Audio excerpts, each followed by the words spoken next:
Hello everyone. In this video today we're going to be taking a look at an article and video from CNN. It's from their opinion section, political op-eds.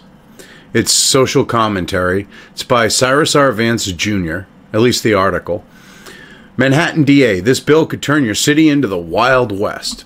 Now, what they're talking about is there is actually a bill that's going through Congress right now that I am very much for, being a constitutionalist libertarian. It's to allow for people who have concealed carry licenses and permits to have reciprocity across all states. And I'm perfectly fine with that. Basically what the bill is the Cyrus R. Vance Jr. Concealed Carry Reciprocity Act, and it would allow people to carry loaded firearms across state borders, which you already have that anyways. Well, not loaded. You can transport your firearms because of federal law to other states. And the state that you're going through, even though they might have, say, gun laws where a particular firearm is illegal, say like Massachusetts, because you could have a weapon that would be legal in Massachusetts, but it could have different grips, and boom, that makes it illegal, even though it doesn't change how the weapon works. Well, the pistol, I'll say, I should say.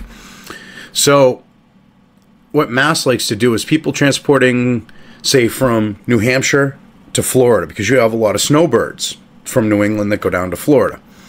Now, New Hampshire and Florida have reciprocity already.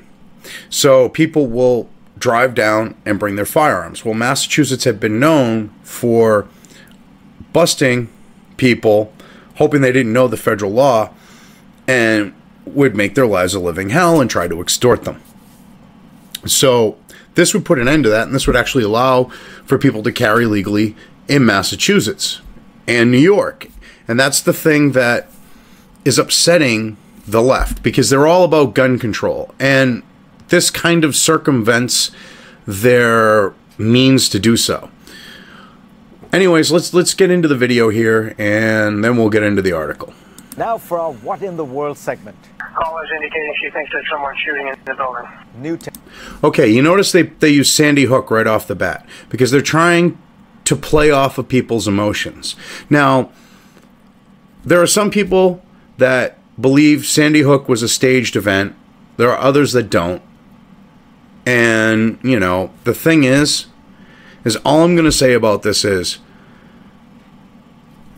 this school is was literally listed at the time that the incident happened, the shooting incident, as a Superfund site.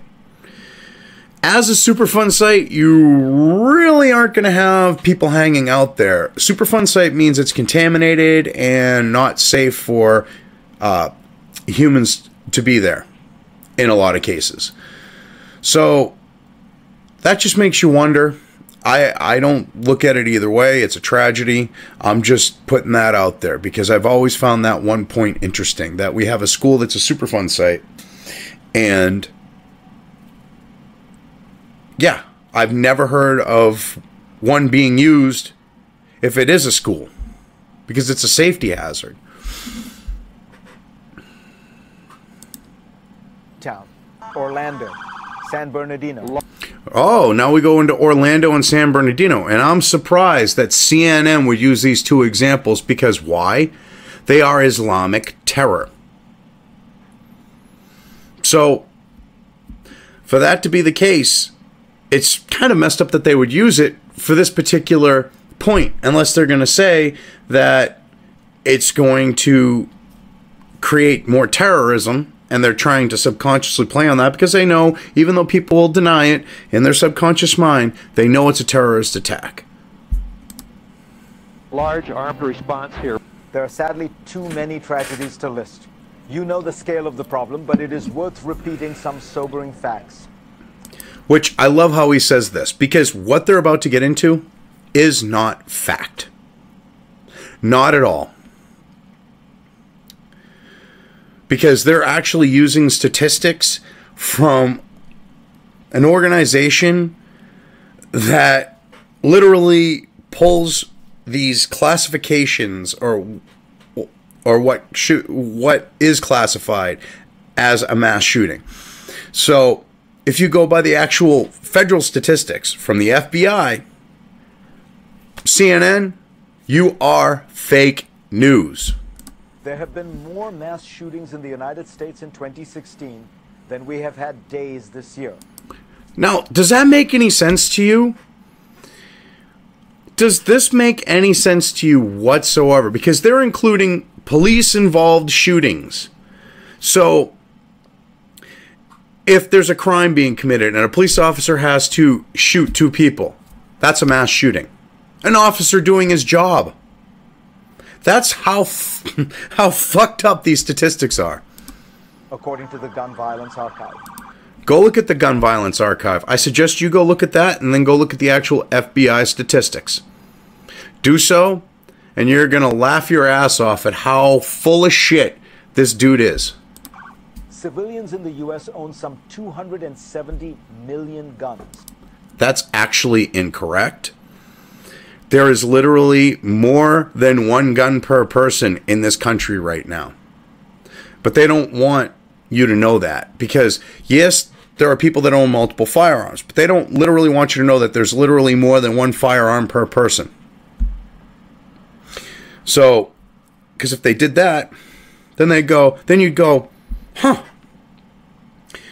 Then wouldn't this mean that there would be a hell of a lot more shootings than he's claiming, even with these bullshit statistics? According to the latest small arms survey, which is more than 1 for every adult. See, he can't even get the figures right. This is what's funny. In fact, civilians own more guns in the U.S. than in the next 9 countries put together, according to that same survey from 2007. Okay, yeah, your point. There is no private firearm ownership in China, by the... Oh my God. The firearm, quote-unquote, ownership in China are people who are in possession of a CCP Army firearm. They don't own it. Mexico, firearms are fucking illegal. Germany, they're beyond heavily restricted. I mean, he's trying to make this sound bad because the United States has all these firearms. Do you know that if the United States didn't have all these firearms, the rest of the world would be fucked?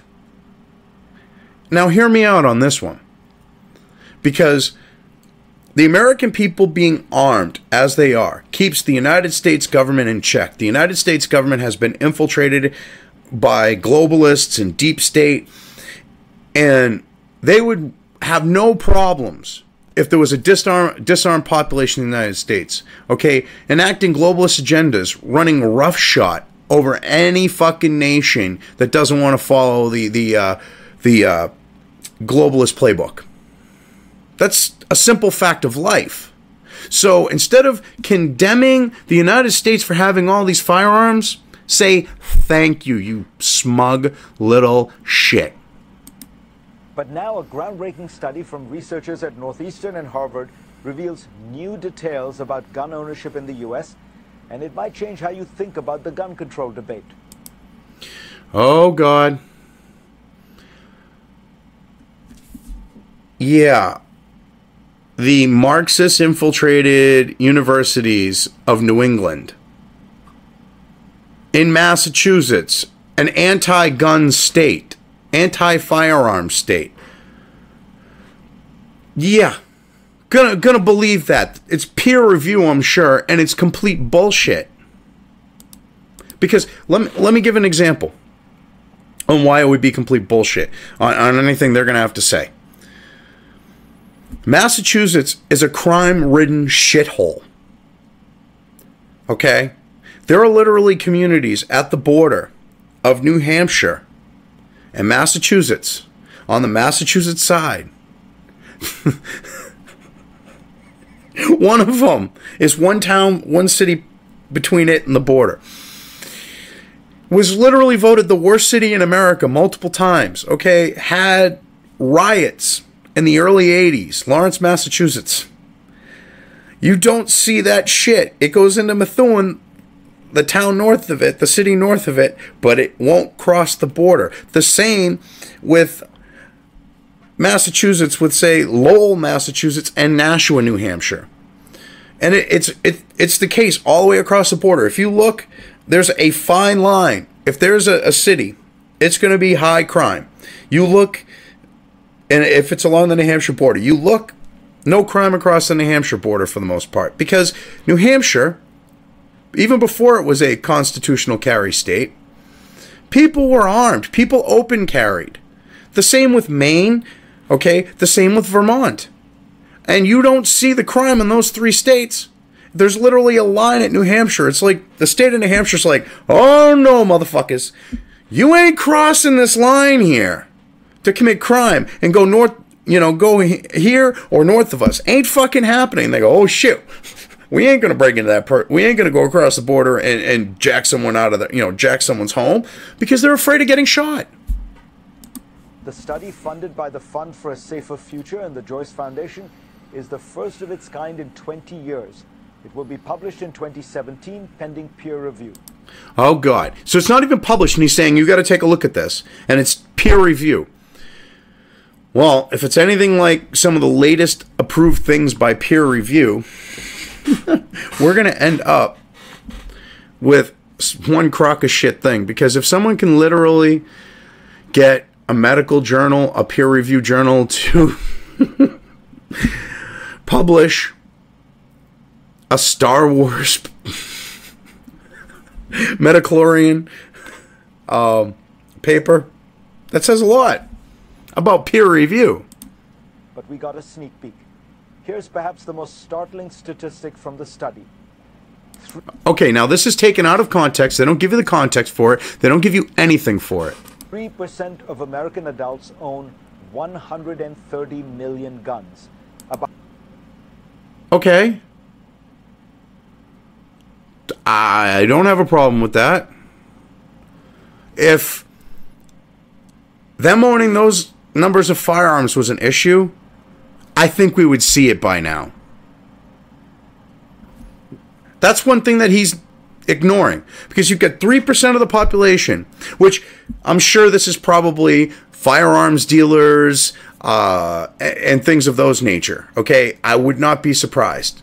They probably went and said, okay, they got an FFL, Federal Firearms License, boom, count it. But if you have a federal firearms license to sell firearms like that, you're a dealer, you're a business. This is so fucking shady. You can tell these figures don't make any fucking sense. About half of all the civilian firearms in circulation in the United States, owned by just 3% of the people. That means that approximately 7.7 million Americans own 8 to 140 guns each. Yeah! So? Oh no! But they're also... This is what's even more fucked up.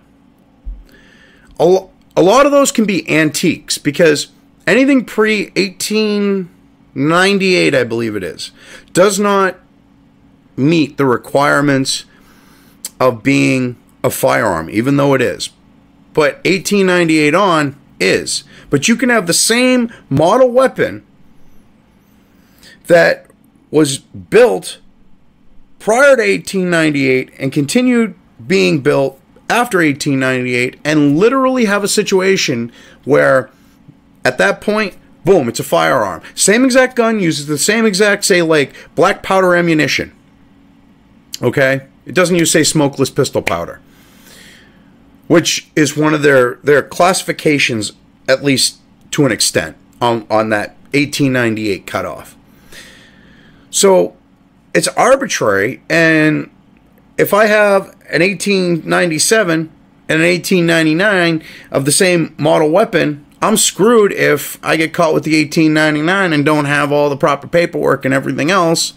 Like if I'm transporting it and it isn't, say, in a lockbox or whatever, and I don't have a concealed carry permit, that would be considered a firearm. But I could do the same thing with the 1897, and it's, oh, have a good one. That's what the police officer would do, because legally they would have to.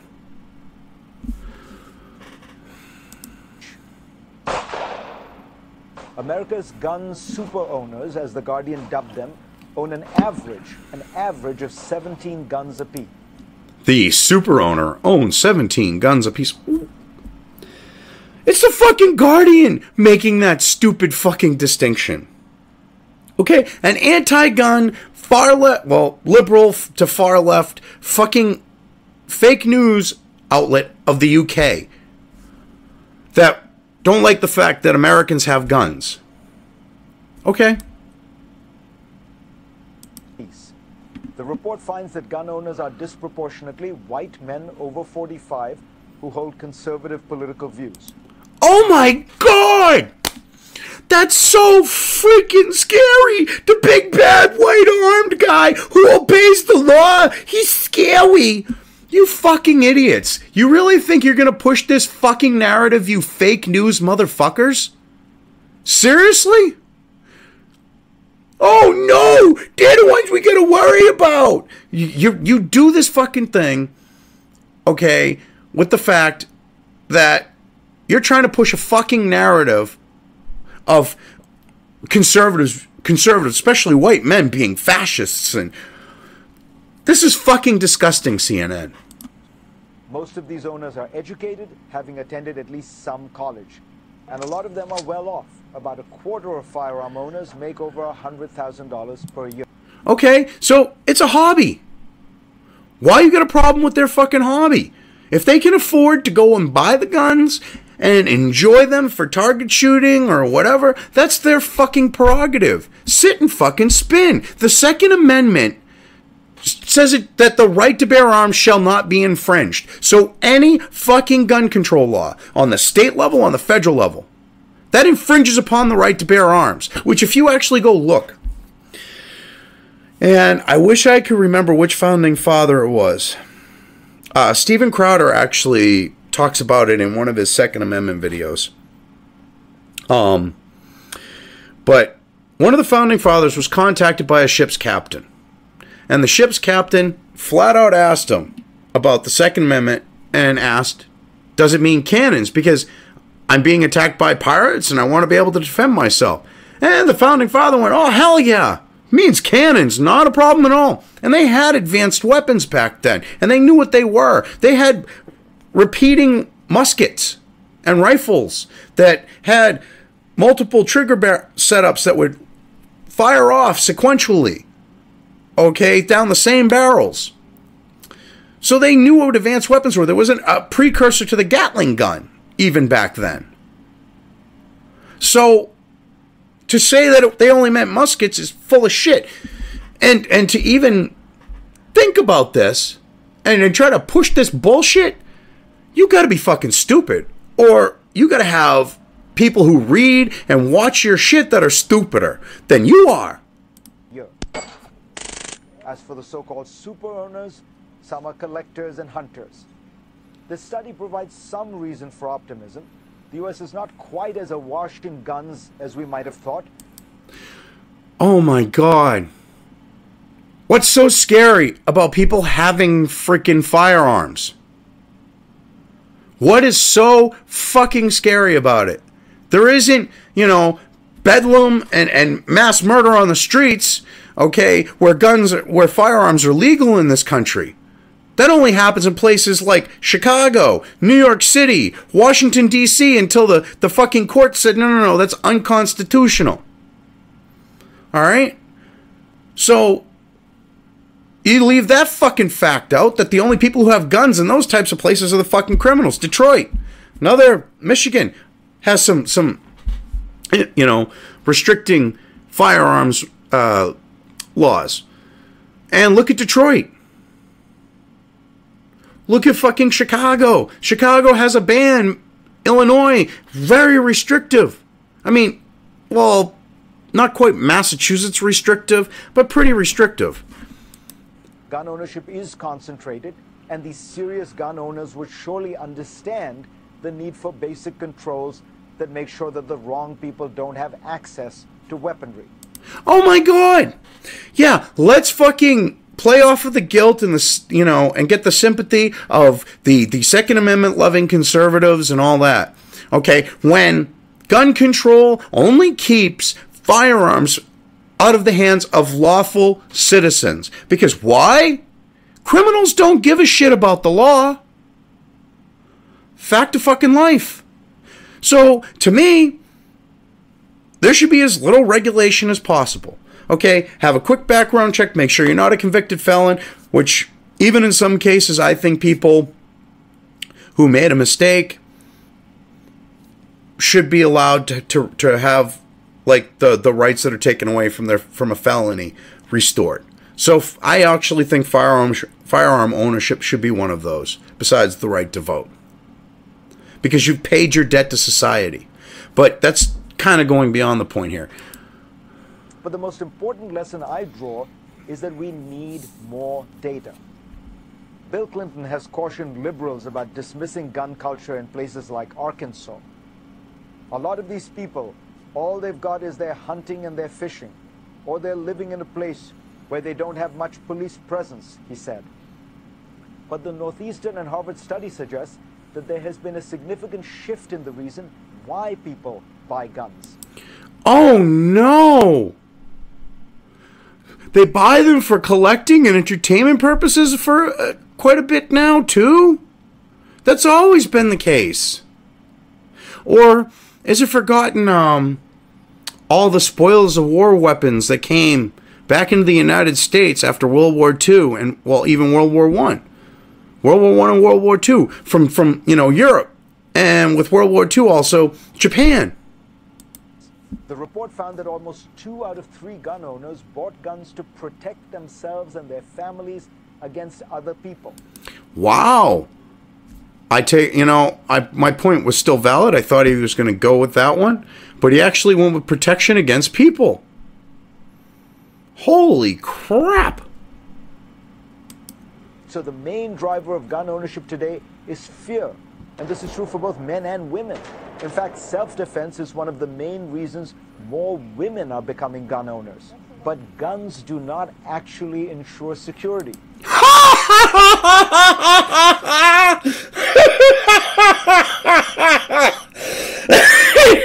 Tell that to the woman who's being raped or fucking assaulted and shoots her fucking assailant, or scares him away at least with the fact of having that firearm. Okay? Tell that to the fucking person who encounters the would-be fucking home invader, okay, and drops him and saves his fucking family. You are a fucking piece of fucking work.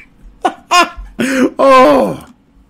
Northeastern Professor Matthew Miller, one of the authors of the study, told GPS that on average, keeping a gun in the house makes people less safe, especially women and children.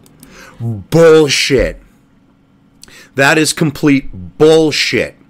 The FBI statistics, the actual fucking numbers, okay? And when I say statistics, it's the actual numbers. It's not like statistic fucking slanted bullshit. It's actual fucking numbers. They say you're full of shit. They say you're full of shit. The FB motherfucking I says you're full of shit. You are a liar. You are fake news. The data clearly proves this. People don't always judge risk effectively, Miller adds. Bullshit. If there's a risk to their life, they're going to judge it. They're going to judge and assess it the best way that they can. It's either me or them. And if they fucking drop them, good. They're in there. If they're in your home and they're trying to do harm to you, fucking kill them. That's the way I look at it. Okay? Don't maim them. Fucking shoot to kill. Because if they're going to come in there, they have no concern or care for you, your property, your life, your family's lives, and they deserve a fucking bullet between the eyes. If you can get them between the eyes, get them between the eyes. But center mass is your best bet. There's more actuarial risk, for example, in driving to the airport than there is in flying. But people are more afraid of being in the air than on the road. So here we are. We're going to conflate the fear between driving and flying with firearm ownership. Talk about dishonest. Miller says that even though firearms claim as many lives as motor vehicle crashes and overdoses, this very... Yeah, but they leave out the fact of the deaths and firearms incidents in this country. of all types have been on a decline, a steady decline. Except for, like, you know, those anomalies that change the data, like Chicago, the fucking liberal leftist shithole, New York City. So, fuck you, dude. You are fake news. You misrepresent things, lie, omit things, which is a, you know, and through that have a lie through omission. You're a fucking scumbag. Very little research on guns. Quote, it's really obscene how much more money is spent on other issues of mortality that claim as many or fewer lives, he added. Now, this is what's fucked up. You can tell where this guy stands, okay? He's supposed to be doing a study, but you can tell he's already got where he's going with it, what his plans are, and he's got the slant in this. Just look at this. He's supposed to be independent. He's doing a fucking study. And he's like, oh, there should be more money. Fuck you, dude. The FBI researches this shit. They are like the definitive source of information because they collect all the, you know, statistics and actual case information from a local and state level to get all of their information on shootings and everything else. This is studied extensively. What the fuck are you talking about? Surely there are reasonable requirements that can be made of gun manufacturers and owners to mitigate the risks of these dangerous weapons.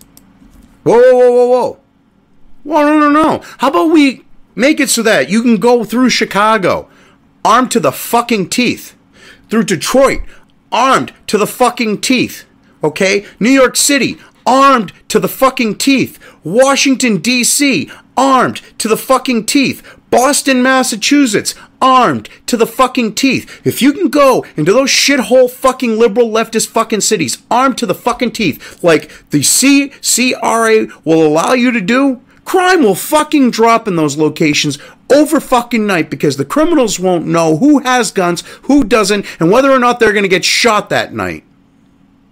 Because the fucking cowards that have the guns in those locations, they use the fact that the other people are disarmed to commit their crimes on them. So you're a fucking disgusting piece of shit, dude. And surely we would understand these risks better if the U.S. government were allowed to actually commission studies on guns and gun ownership, something currently prohibited by law. Right, because it's the slippery slope, the first step to trying to fucking circumvent the Second fucking Amendment, which is what you want. Okay? Shall not be infringed.